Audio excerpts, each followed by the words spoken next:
সামনে অনেক স্টুডেন্ট রয়েছে। বেসিক্যালি যদি আমরা দেখতে যাই যে স্টুডেন্টদেরকে একটা বয়সে যখন 5, 6, 7, 8-এ পড়ে ওদের মধ্যে একটা মাইন্ড সেট আপ হয় যে আমি কী হতে চাই, বড় হয়ে কী হব। সেই জায়গাটা আমি একটু স্টুডেন্টদের সঙ্গে কথা বলবো। তো এখানে অনেক স্টুডেন্ট রয়েছে, প্রথমে আমি এদিকে বলবো।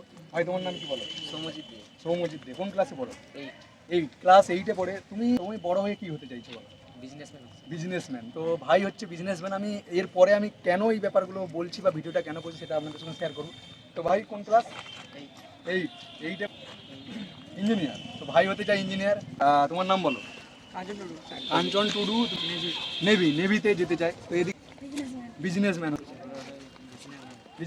আচ্ছা, এদিকে আর্মিতে যেতে চাই। এদিকে ভাই রাইডার।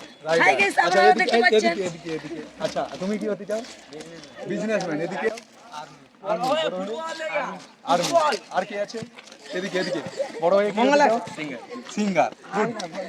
তো এই ভিডিওটা কেন বানালাম, এখানে যত স্টুডেন্ট আছে সবাই বললো যে বড় হয়ে কী হতে চায়।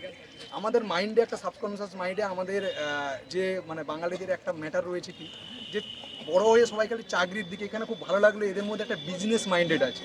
সবাই চাই যে চাকরি করবো, চাকরিতে দেখুন চাকরি মানে সেই জায়গাটা কী হচ্ছে, আপনি কারো কাছে চাকরি করছেন কিন্তু চাকরি করাবেটাকে কেউ না কোনো ব্যক্তিকে তো চাকরি দিতে হবে।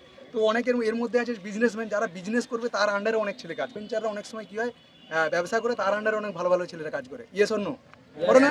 তো সেই জায়গাটায় আমার মনে হচ্ছে যে চাকরি অবশ্যই চিন্তা ভাবনা করা দরকার সবাই, কিন্তু কোথাও না কোথাও আমাদের নিজের ক্রিয়েটিভিটি করাটা দরকার। তো অবশ্যই ভিডিওটা যদি ভালো লাগে অবশ্যই শেয়ার, সাবস্ক্রাইব, লাইক করতে ভুলবে না। তো নেক্সট দেখা হচ্ছে নেক্সট কোনো এপিসোডে, নেক্সট কোনো ভিডিওতে। Thank you.